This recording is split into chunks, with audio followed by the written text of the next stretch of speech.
ახალი საქართველოს ქუთაისის ორგანიზაციის ინფორმაციით, ქუთაისში დაგეგმილ ქართული ოცნების მაჟორიტარების წარდგენაზე იმერეთის მასშტაბით ადგილობრივი თვითმმართველობები თანამშრომლებს მისვლას აიძულებენ. Როგორც ახალი საქართველოს წარმომადგენელი განმარტავს, ინფორმაცია იმ ადამიანებმა მიაწოდეს, რომლებიც ზეწოლის ქვეშ მოყვნენ.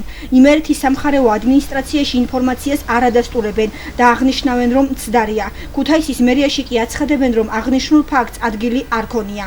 მათი თქმით, საჯარო მოხელეს უფლება აქვს სამსახურის დასრულების შემდეგ სასურველი აქტივობა კანონის ფარგლებში განახორციელოს. იმართება ასაფეხურიან კიბერთან ქუთაისში მაჟორიტარების წარდგენის ცერემონიალი, სადაც იძულებით არის მიყვანილი ის ადამიანები, ვინც იქნებიან წარმოდგენილები. იმერეთის მასშტაბით ყველა ადგილობრივმა თვითმმართველობამ აიძულა ის ადამიანები აქ ჩამოსულიყვნენ.